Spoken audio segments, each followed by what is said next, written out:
Welcome to another episode of Cocktails with Cousins. I'm Erica. I'm Raina. And we are here to talk about Love and Marriage Huntsville, season 3, episode 12, we believe, although the DVR says something different, but neither. We're here to talk about the tea on the show, and that's the most important part. Go ahead and hit that subscribe button because it does not cost a thing for you to support us, and that's all we want to do. Want you to do is hit that subscribe button and then like and share the video when you're done. We're gonna jump right on in and start talking about the episode. Start with them packing up and leaving Vegas, and everybody had the saying, well, let's leave this in Vegas. What happens in Vegas stays in Vegas. Talk about it, don't you? Well, one thing that I took away from that first part was when it came out that Destiny went to Tiffany and was like, hey, I know we had a lot of disagreements and I just want us to leave this in Vegas. Let's try to get on a good foot. I thought that was growth on the part of Destiny. What did you think? I will agree. But then when she was talking to the camera, she's like, how Tiffany annoys, she plainly said it, Tiffany annoys me. And I was like, oh, okay, well. Baby steps. Yep. She took 2 steps forward and just a step back. Leave her alone. She tried. But I guess, hey, we'll see. They're going to try. So. They're going to try. Yep. They're going to try. Oh, goodness. Now, Kimmy went to Tisha's. Why do I always say that girl's name wrong? Tisha. I don't know why I get that girl name wrong. She went to Tisha's room and they were talking about the dinner. And I just think that in that conversation, it went completely over her head. Like when Kimmy was talking to her about the depression, I still think that she just didn't get it. Like she was just still talking about, like, I know she was talking about her wanting him to be more part of the family or whatever, but I thought it was a bigger picture in that conversation. And I thought that the depression was key. What did you take away? Because I mean, I have a few more thoughts, but I want to hear what you have to say. No, you're kind of right. Because I feel like she made it about her more than it was about Marcel. Yeah. In that moment. Yeah. And so she started like breaking down, crying, and I get it. I mean, but there was a breakthrough with Kimmy and Tisha. They feel that they're leaving all of their baggage and their issues that they had previously in Vegas. Mm-hmm. So I'm like, okay, well, that's good that they're moving forward. Yeah. Right. Although there's another comment made in another scene. Scene. Yeah. But at least, hey, they're moving forward. So yes. There's that. And then I think also the guys were having steaks, which you saw Luce was not included in that. I did see that. I was not included in that. I was like, guess they said no pillow talk for you tonight. Right. But go ahead. But when the three of them, it was Marcel, Martel, and Maurice. Mm-hmm. And they actually opened up more about the depression, especially Martel. Because like he even said, he's like, I had a big year. Like a lot happened within the past year. So I could understand him going through depression. Like I could see that. And that's probably what some of these outbursts that he's having, like he's still struggling with it, you know? And so, I mean, it's clear as day, like he is struggling. Yeah. He is really struggling. Yeah. So, you know, I just feel that at least they have one another to talk to about these things. Like with all the stuff in their history aside, like they are still friends and they can still talk about it and they can relate to one another. And I think it's good. They all have experienced things in marriage, whether it's divorce, marriage, you know. So I mean, it's good that they have each other to lean on. Yeah, I agree. I found it to be a comfort to hear men kind of express their emotions. They were talking about stress and things that would lead to depression. I think that Marcel too still didn't get the fact that it's okay to not, have to work 1,000 hours a week and be consistently running for your family or whatever. And I get the goal, but I still think that he was like kind of, oh God, what is the word I'm trying to use here? He was still kind of putting his feelings to the side. Those weren't the words, but that's what I'm gonna roll with. He's in denial is what it is. He was definitely in denial. Yeah. He's not taking the time to enjoy life, which I think was a part of the conversation from the previous episode. Like, he's running, and he's gonna look up, and life is gonna be past him by. Regardless of how many zeros are in the bank account, he's going to look up, and it's not going to be time to have with his kids or his wife, or they're going to be grown apart, and there'll be, whatever the case may be. I just wish he would embrace his mental health just a little bit more. Yeah, I just thought that was, the biggest kind of takeaway there, that he still wasn't accepting the fact that he could slow down. Exactly. And I think you said it right there. Like, I don't like to generalize things, but in this moment I will. I feel like a lot of men don't look at mental health. Like, I feel like they look, for them, if it's not physical, if it's not something they can see physically, it's like, it doesn't exist, or they try to just brush it up under the rug when it comes to feelings and emotions and all those things. So like, with mental health, like, well, I can't see it, so I'm gonna just put it to the back. This doesn't exist. It doesn't exist, right? Yeah, exactly. And they're in denial, and that's the part where I'm like, okay, yeah, he's definitely in denial. Like, I don't know, like you said, he just needs to take it a little bit more seriously. So yeah. Definitely. One other thing that came out of that scene, or that part of the show, was when Melody was packing up her stuff and she was kind of sitting having a conversation with herself.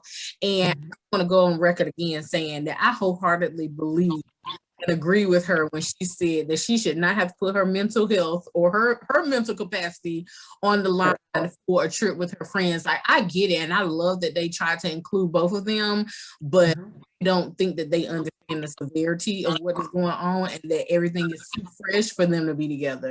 So I was glad to see her processing it, like, you know what, I came, I had a good time, I was included, but I'm good next time. She said it was a disaster in her book, because she did. It wasn't worth disturbing her peace over. Yeah, exactly. So I just hope that her friends try to respect her boundaries going forward, and maybe not put her in that position where she has to argue with her ex. That was good. I was glad. I was like, okay, Vegas, we are done. Let's get back home and let's see what happens there. And then so when they back home, Tiffany and Melody kind of chit-chatted, and it was nice to see them kind of talking, and like, I think they was talking about like business or something. Melody showed us her God Said Go. I thought that was a catchy little merch. Yeah, it was cute. Yep. I was like, okay, God Said Go. Let me go see if I can get some merchandise for you, from you, get something from you. But Mel apologized on behalf of Destiny about dragging Tiffany through the streets, and I was like, wow, yeah, it's hard to have to be that friend that's in the middle of two of your other friends, or two people that with, like, so for her to have to apologize on her behalf, I was like, oh, okay. But Tiffany did seem hopeful that they could come to some type of conclusion, or agreement to agree to disagree, or whatever it is that ends up happening with those two. Can't wait to see that meeting when they are together and chit-chatting, right?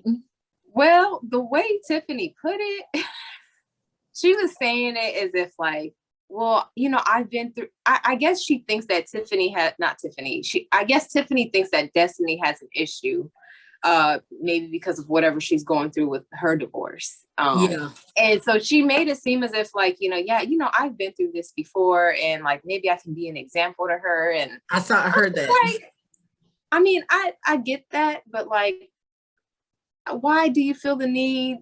What makes you think that you're the perfect example to follow. You know what I mean? I didn't understand that either. And I'm like, okay, but if she wanted your help, she might ask. Like, she might say, like, I know you've been through this. Right now, you're the last person she wants to emulate. Like, yeah, that's not. No, yeah. That's not. She shouldn't say that in front of Destiny. Let's put it that way. Yeah. Well, that conversation, like I said, I love to be a fly on the wall during that conversation. I hope it goes well, but I don't know. Anyway, moving from one side of that marriage to the other, talking about Tiffany and her husband, Lewis, when him and Martell met up for batting lessons, I didn't realize he was a baseball player. How did I miss that? I don't. What is he a player? I guess he just coaches baseball, but was he a baseball player? I have no idea. I just know that baseball is big in the family because that's where they got married, right? At baseball. Yes, okay. Clearly. So I was like, I missed that little tidbit, but I would do a little Google investigation and find out. What was your takeaway from that conversation between him and Martell, though? So, they started off with having a conversation about Vegas and how things kind of escalated and kind of got out of control between Martell and Mel. Yeah. And Lewis, I actually liked his approach, and how he approached Martell, and was asking like, well, do you feel you have a control over your anger? Like, because he kind of suggested you should probably take a couple classes on anger management because you don't really look like you had it under control. But he kind of did it without like poking the bear or like, what I'm saying? Yeah. So I actually liked Lewis's approach with that. But Martell is definitely in denial too if he thinks that he has his anger under control, because it sure not. is. Yeah. Yeah. It's not. No, yeah, he said I think Lewis even went to the point of saying that he felt like he was in blackout mode when he was going back and forth with Mel. And I would agree. I feel like he kind of just went in and didn't even realize what all he showed to his friend group. He was kind of out of control, and I do like that Lewis is kind of holding him accountable for his actions, and like, bruh, like that's not a good look for you. So I definitely agree with you on that. Yeah. What else did you take from it? Well, I actually like the advice that he also gave to Martell, because he was saying he had pointed out how women like to get the last word in, and Martell's like, yeah, so do I. And I'm like, yeah, we see that. That's part of the problem, bro. He said something. He said, not every response requires a reaction, and you can't control how other people respond, but you can control yourself and your. I love that. And I was like, that's great. Like, he's really good at giving advice. I give him that. That was good. Yep. And Martell was saying how he's like trying not to put himself in that situation, but Mel triggers him. Like, and that's the other part. Martell thinks that they know one another's triggers, but clearly they don't, because they still keep having these blow-ups. So it's like either that means you're intentionally pushing some Mel's button, or you guys really don't know how to have, I don't know, they don't know one another's triggers at all. So no, if they are still in co-parenting counseling, I hope they are. If they aren't, I hope they get back to it, because they are going to have to work on it. But as we get to them later on in the episode, I think I understand why it's so explosive now, because some tea came out during that scene. And then I thought it was interesting because he brought up that he wanted to have full custody of the kids. And I was just like, oh boy, that is going to be a whole situation. When it comes, I'm just speaking for myself, when it comes to kids and mothers and their connection, like, I know that I will become a mama bear on you in a heartbeat if you say anything about my kids being away from me for any amount of time. For him to insinuate that she doesn't even need to have them like full time, like she just needs to pop in and out, like I know that's gonna trigger her, definitely. And then I like also in this situation, I think Lucas gave some good advice here, because he was like, now how do you think that's gonna make her feel? He real psychology, like. I'm telling you, I like his approach, because he's honest with Martell, but without like attacking him or making him look like the bad or feel like the bad guy. So I really do like Lewis's approach. But the fact that Martell sat there and said that 70% of the time they'll have the kids, they're with a babysitter. And I'm just like, well, she's a single mother. She has to provide for her 4 kids. She does. However she does that, it's not like she's out partying and leaving the kids with whoever. She is working. And I think a part of him is a little bit jealous that she has a lot going on for her where he currently does not. That's my opinion. But Lewis did say, he said his advice to him was have a very cool head when you have this conversation with her. And I was like, yep. Don't go in there hot-headed, like demanding things. You know what I mean? Like this needs to be a very grown-up, mature conversation, and put it in a way where I don't think there's any way, like you said, you want better. There's no getting around. No. There's no getting around. Like I don't know how this conversation wouldn't be heated, because I feel like that's almost like disrespectful. It's disrespectful in a way where basically you're saying, okay, well, since you don't have time for the kids, like I should have them. You know what I mean? So, I think that's the ultimate attack on motherhood. It really is. Yeah, she didn't carry those kids. She didn't birth them. She's been there, like they've both been in their life, but like I feel like there's no bond like a bond of a mother and children. So when you, I know that's right, especially when there seems to be some spitefulness in it. That's right. And that's where I feel like I feel like partially or a lot of it is spiteful. He was like, let's just be truthful, all of it. A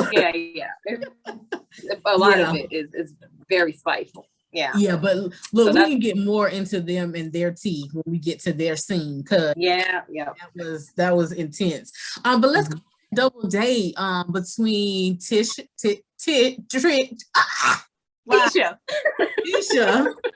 Tisha, girl, I'm sorry, I don't know what it is. Tisha, Tisha and Marcel, and then Kimmy and Maurice. One thing I just want to say, I like Maurice and Kimmy. I feel like they are so cute every time they get on screen, even when they're disagreeing. They even disagree, and it's in a way that is just, whatever, it makes them so likable or whatever. I think we said it before, it's just like super logical. So it's like hard to kind of be mad with her, but that's a side note. So what did you think? What did you think about the date first off? And then your comments about, their conversation during the date. So I thought it was nice that Kimmy, she's actually listening to what Tisha was saying to her. So she took it upon herself to invite them to dinner, because Tisha requested that she ask her to hang out more with her. So I was like, okay, well, that was sweet. And so that's the right step. I mean, that's the right step in that direction, right? Now, about the conversation, I think it started off well with how they approached it with bringing up the depression, and it's about them being concerned about Marcel. Yeah, because Marcel's the one who brought it up in Vegas. Like, he threw it out there. So it's crazy, because Kimmy had mentioned, she's like, I never would have thought that you were dealing with depression. Like, I never would have known that. And that's what I'm saying. Even last week, I was like, that kind of took me by surprise when he said that. It did, because so he comes across so strong, tough. I want to say macho is, nobody who's macho, whatever. But it just isn't what you would expect. Like, even when he said it, I was like, oh, that's a different perspective. Like, I could also see how that would match up, but just not something that I would have thought of either. But go ahead. I interrupted. No, you're fine. You can keep going. Oh, good. Okay. And then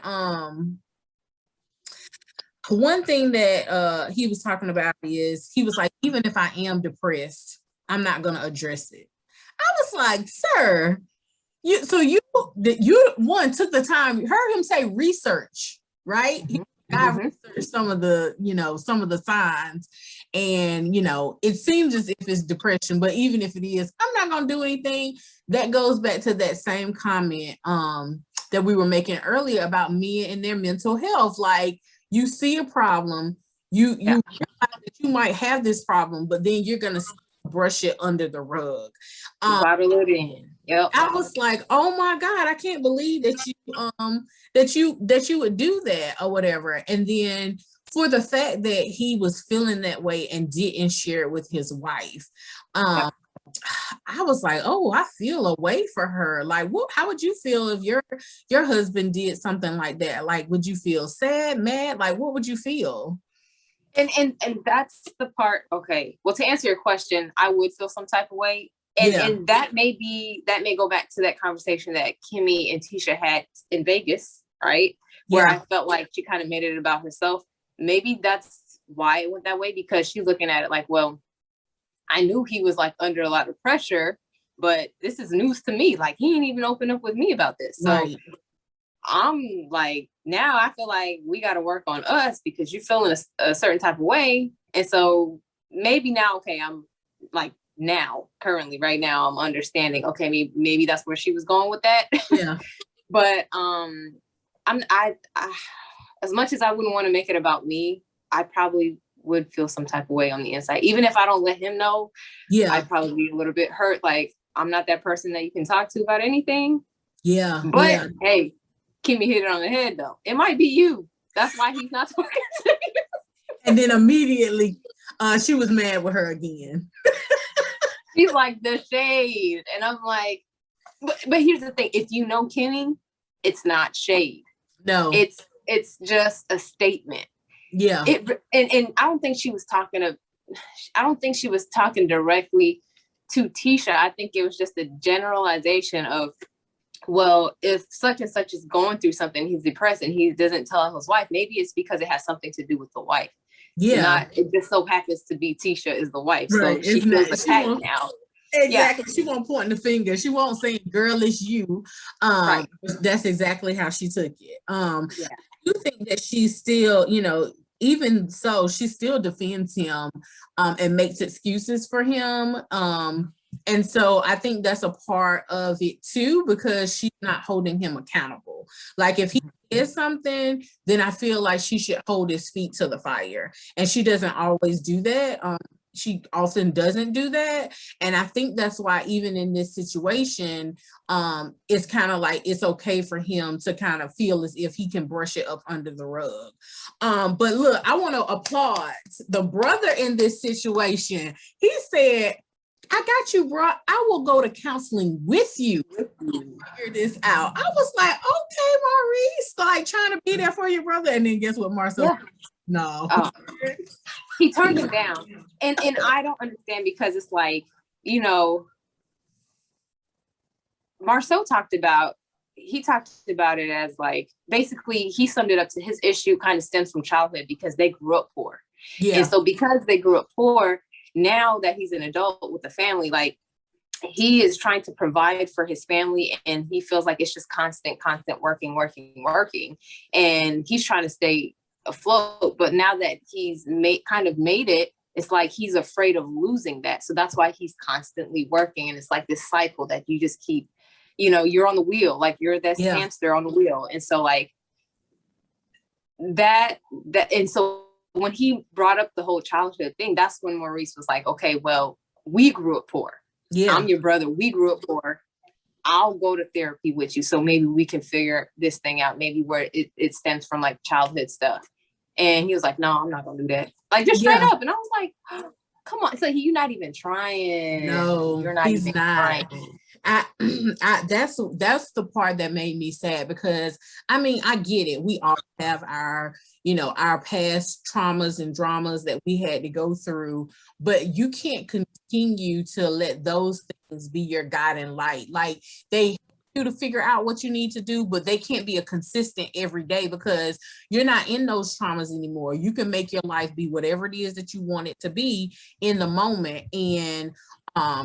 And I guess he has to realize that he is putting undue stress on himself in this situation, just trying to avoid it. And I get it, because it happens, but I think that's a part of understanding and taking care of your mental health that a lot of times people miss. So did you hear where Kimmy was like, well, if there's anything I could do to help you, he was like, you can listen more. Like, he was waiting for her to ask him. I saw that. I was like, oh, guess he told you. Yeah, but do you think that he would be receptive and share more, even if she was listening? No, look, look. And she said it too. She said this behind the camera, like not in front of him. Yeah. All she do is listen to Marceau. And we could see that for him. We could see that as the audience. Yeah. We could see he's like this alpha male type syndrome. You know what I'm saying? In that marriage, like, he's beating his chest, like, no, I'm the alpha. That's how he comes across. Yeah. And so she kind of is submissive to him, and she listens to everything that he says. And even when she feels some type of way, he is quick to put her in her place and hold her accountable for her actions. And it's like, whenever she has an argument with somebody, Tisha's gonna feel how she feels. But when she brings it to Marceau, it's like, when he tells her she's wrong, she's like, oh, okay, I'm sorry, I was wrong. Like, just like that. And so that's what I'm saying. Like, all she do is listen to Marceau. And so for him to say that, I was just like, oh, see, that's that Marceau. That's the part of Marceau I don't like. Yeah. And the thing about it is, because of that side, when he blurted out that he was depressed, I was like, oh man, like, I feel bad for you for the second, and then the next second he said something else, you like, oh, there go Marceau again. He just has a way of, I guess, pushing buttons, even with clients. Yes. Ruffling up someone's feathers. Yes. Ruffling up someone's feathers. I do hope that he will take what they're saying to heed, and just, maybe even consider it. I mean, your brother said he'd go with you. I mean, I feel like that's deep. And I feel like that should have been like dang, even if my brother wants me to go, I should want to go. But I don't know. I mean, I guess time will tell, but I definitely feel like if he feels like it's an issue to the point where he brought it up, he should definitely try to seek some type of support. Yeah, because his solution is like, not solution, but he was telling Tisha, he's like, what, you want me to like stop working? And she was like, no, don't. I'm not saying stop working, but know when to turn it off and take a break. Like, you can't, nobody can keep going. Like, everybody needs a break. So like you said, take heed, take the advice, go see a therapist. Yeah. It can only help you. It can only help you. I mean, if anything, if you don't like what they said, you're leaving the same way you came. So you might actually get some tidbits of information that will help you. Yeah. And I don't know. Maybe it's like an ego thing with him, but we'll see. I agree. I definitely agree. I think that's with him in general, just with any kind of conflict that happens oftentimes on this show, it's something about his ego. Like, even a few episodes ago, when he and Kimmy's son were kind of going back and forth about him being the general manager, I think that in that situation that him and Tisha should have realized, like, you guys are the owners. So if something adverse is going on, you got to be in that situation and be like right there with them. But he couldn't, like, it went completely over his head because I think his ego kind of got in the way of him. So I don't know. I just think he can be more receptive. Yep. Agreed. Yep. All right. Let's move on to the good tea. With Martell and Melody in this meeting. One, why is it every episode that they are putting them two together to explode on each other? Like, OMG. Man, And the thing about it is, this is real life, but go ahead. Yeah, it's really like, it's like they just can't help themselves. And I'm not gonna lie, this time it was Mel. It's like what happened is they both sit down, they're both calm. Yeah. They're trying to have a mature conversation. And that's when Martell's like, yeah, we both know each other's triggers. And that's when Mel's like, well, do we though? Like, no, we don't. That's why we still argue. That's why we still explode, have these explosions. And she kind of basically worked herself up talking to Martell. Yeah. But can you blame her? Like, you knew him calling a meeting and him wanting to meet with her. Like, I went in there on the defense too. Like, what is it now? Like, I've been fighting you, for my respect and all this stuff for all this time. Like, what is it now? So I kind of can't blame her, but you're right. She did work herself up. Go ahead. She worked herself up, and they just started going back and forth. And that's when Martell was like, okay, enough about us. Let's talk about the kids. And I was like, okay, I commend him. That was a mature response in that moment. Good job. Baby steps. So they moved on to the kids. And that's when he brought up the issue of how the kids spend way too much time with babysitters. He said 4, 5, 6 babysitters. And she was like, no, just 2. Yeah. And then he mentioned 3. And that's, again, the back and forth, right? Yeah. Now, here's the thing. And tell me how you feel about this. Okay. If you are a single mother and you are working, right? And it's your turn to have the kids. This is my opinion. However you do that with working while having the kids, like, that's up to you. If you got to get a babysitter because you're working, you do what you have to do, right? And it's a good thing that she's using family and not strangers. It's her mom, her brother. So, like, I don't understand why Martell is being so right. And I don't understand why he's being so nitpicky about, like, the babysitter situation. Now, here's the other part. For Martell, I can kind of understand, okay, well, if you're going to need a babysitter for the kids, let me know first. If I'm available, I'll watch them. I get that. But like Mel said, the way you are, the way Martell is, you're going to use that against me. So, nope, not happening. And I'm with her. He would totally use that against. Matter of fact, he would take the kids and have her pay child support and alimony. Oh, absolutely. Let me tell you something. I already see this motive. When he said it out his mouth last week in the previews, I said, oh, he is going after a goal.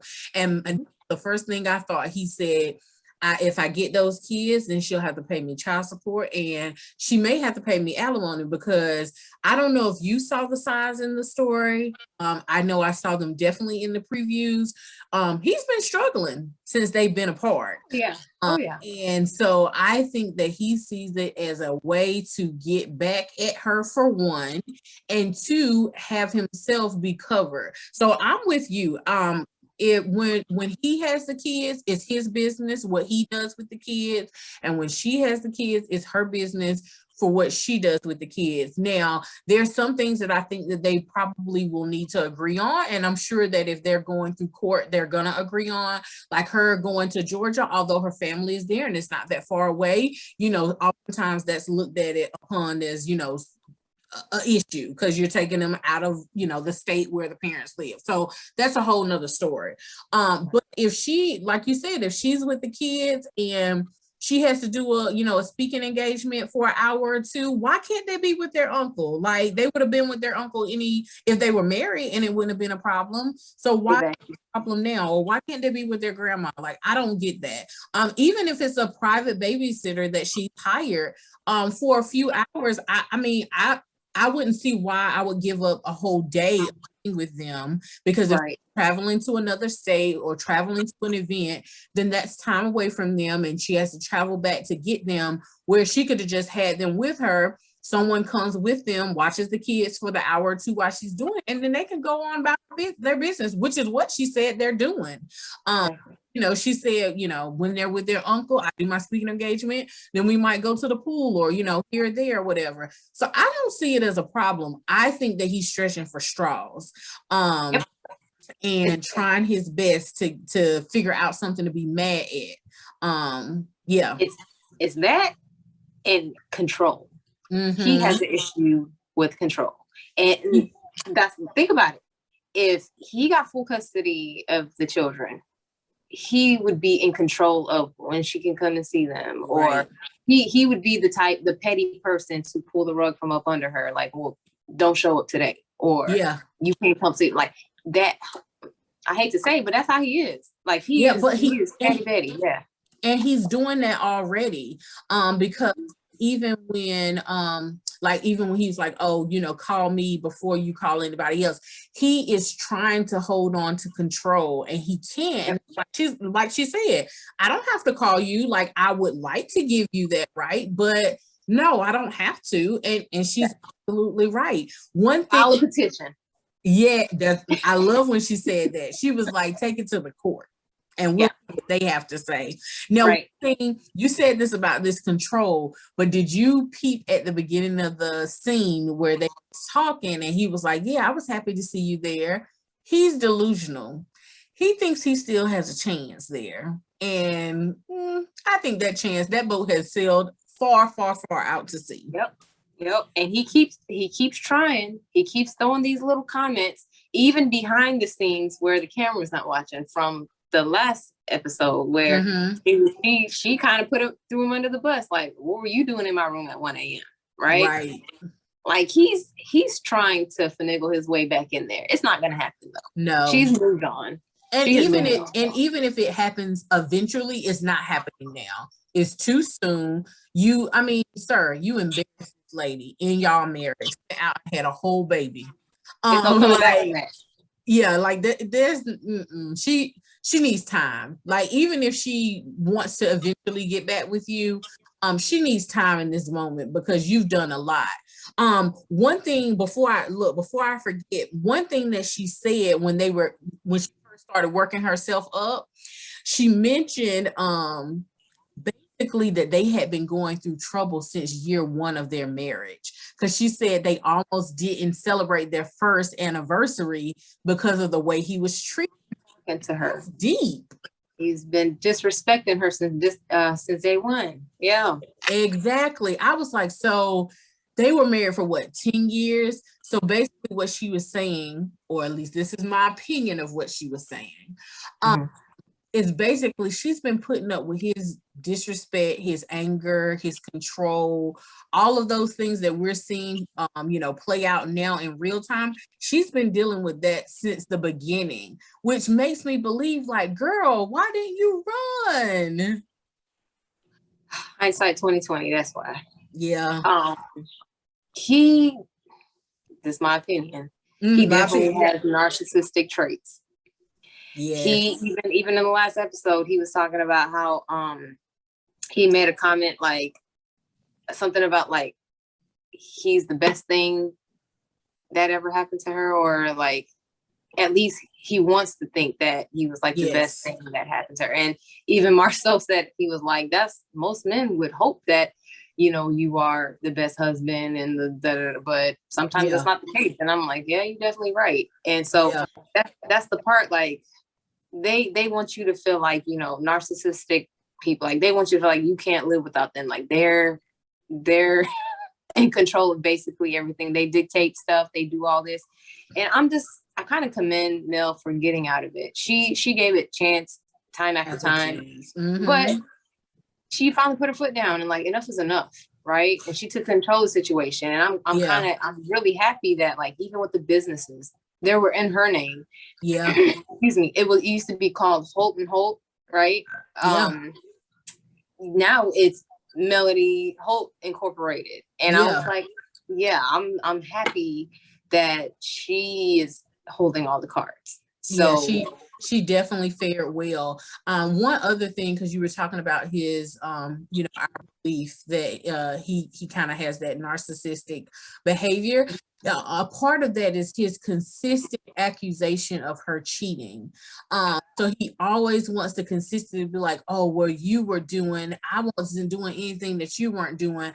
But then like you said, give me some facts. What proof? Like, what do give me something that you're talking about. And he doesn't like when she like tells him, like, give me all he does is talk in circles when he does. He says that. Like, so 100% agree that he definitely has some issues that to work out. Did you see? He tried to. This man really tried it. He said, because once that argument started getting heating at the table, he was like, "Oh, and those times he's like, I've been getting the girl's hair done," and that was like getting the girl's hair done. Like when you weren't working, who was doing all of that? Who was doing it? I was buying all their clothes. I was getting all their hair done. This and that. And it's like, I think he thinks just because he's a man, getting a girl's hair done is like a big deal. Like he needs a cookie. He needs something to show it's for called it. Fatherhood, sir. Thank you. Right. And so I'm like, don't you dare try to go there. Like that's not gonna. And I'm so happy she got up and walked away. Like, I'm like, good job now. She walked away. Yeah, because she could have kept going back and forth with him. I was glad that she kind of just was like, enough is enough. Keep it going or whatever. I can't wait to see what else happens with them. I'm sorry, it's like a train wreck that I just I'm like, oh no, it's coming, but it's so good. Unfortunately, I'm sorry that it's their real life, but I mean, it's a lot coming up in the season. Oh, honey, I was just getting to that. I'm so glad you got it out before me. I'm sorry. Look, it's all good, girl. Okay, so what stuck out the most to you about what's coming up? It's so much, it's so many, but I'm gonna start off with the first one because this is the first thing that came up. Martell, it looked like they were at, I don't know if they were having a picnic or like a family photo session. I don't know. But Martell had said to the kids, he's like, yeah, I have a crush or something like that. And I don't know if it was a little boy or the little girl, but one of the little girl. I want to say the next to the youngest. Yeah. She said, I saw you go to the hotel with her. What? Yes, honey. And he went to that hotel clean. Had on his suit and everything. So what were you going in there for, sir? For business. No, you had some business, okay. Look, the children will tell the truth all the time, won't they? Oh my God. Look, and for him to always like throw this in Nell's face about like the children shouldn't be singing that song, they shouldn't even be involved and they shouldn't be knowing about these things. Well, how do they know about you going into the hotel with this woman? How? Right. Exactly. Having a crush. How about I know that was a conversation that she overheard. Okay, so you put that out there. I just saw all the explosion. Like, I don't even know where to start. Okay. It was too much. Okay, hold on, wait. So I'm gonna jump off them. We can get back to them. What was Tiffany was like she wasn't born Tiffany? Did you hear that part? I missed that. So at the end, so Tiffany said, I think when her and Destiny was talking or something. Yeah. Okay. She was like, I wasn't born as. She was like, I wasn't born as Tiffany. I was like, hold up, wait. So that was like, I need to hear the rest of that conversation. Yeah, I can't wait till the next episode to see that part. Okay. Yeah. I hope that comes up. And then Martell's mom. What do you have? Martell's mom. She was, I don't know who all was there, but everybody was there because Martell's mom was there too. And she was looking at Mel talking about handle yourself. Do you think she was looking at Mel though? She could have been talking to him because she's good for putting him in his place. She is, but I rewound that thing a couple times and I think she's talking to Mel. You think so? I think she's talking to Mel, and I was like, Mama Tell, don't start. And she also was yelling at Destiny. She said, that's Mr. Holt. That's not your husband nor your ex-husband. I was like, who?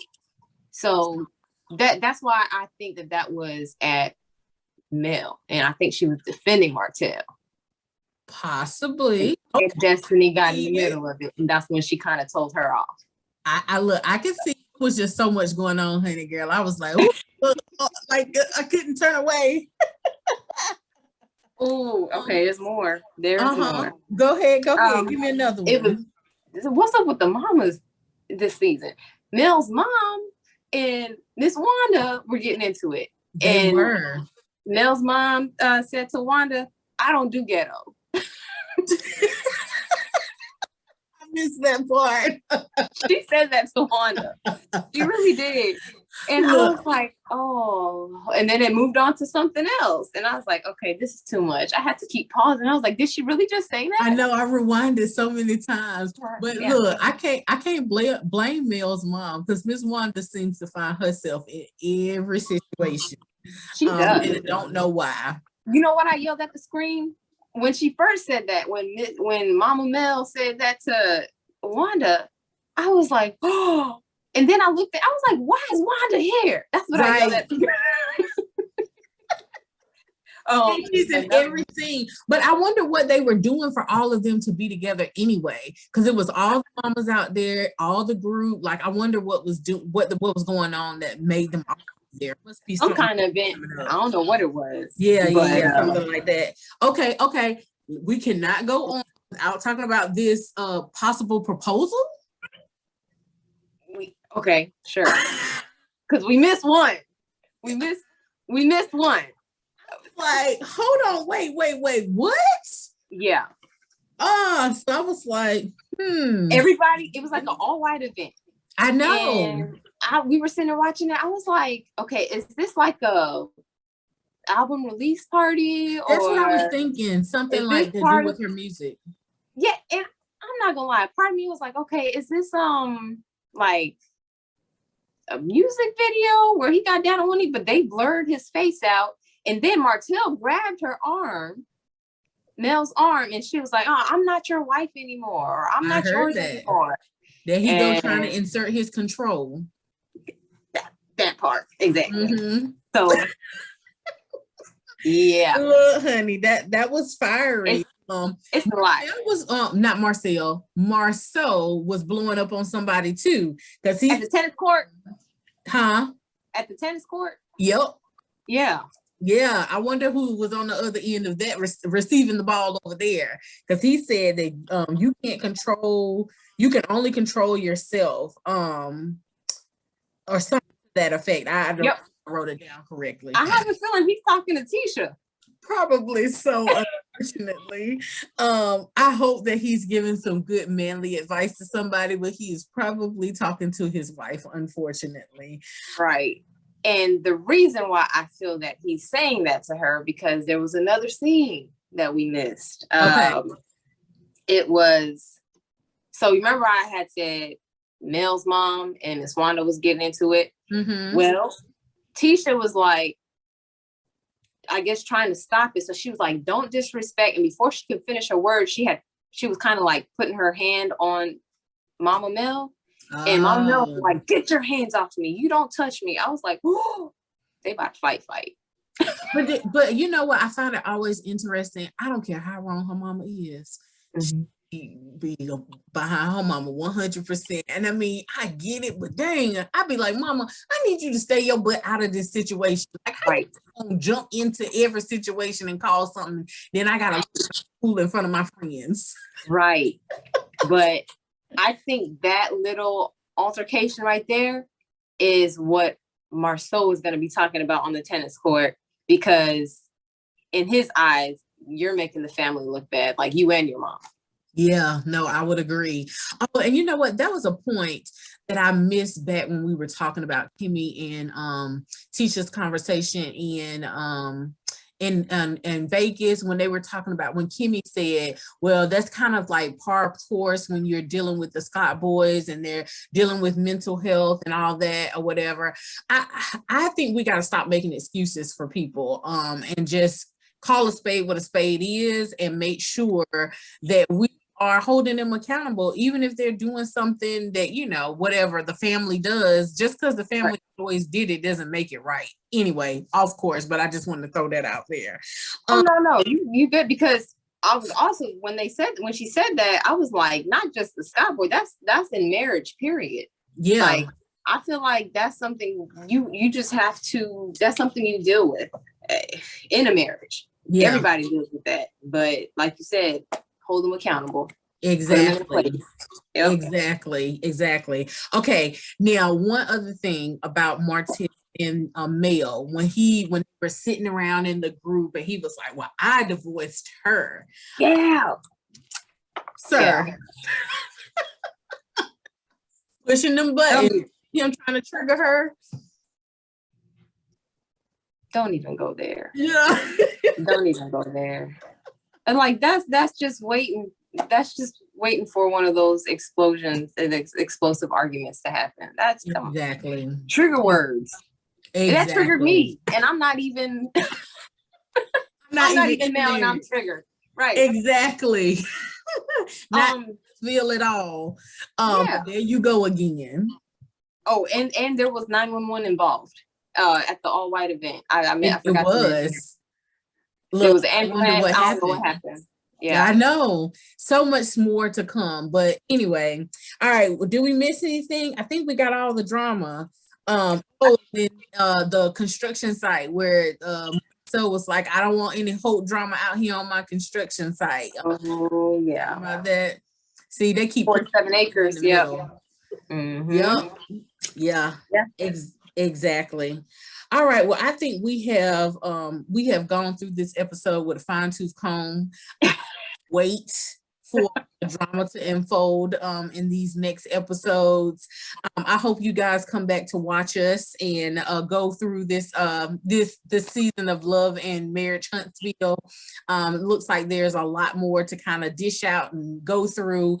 So come back, make sure you hit the subscribe button. Does not cost a thing to support us. Make sure that you share and like. And all we want you to do is come back and view next time. All right. All right. Until next time. Bye. Bye.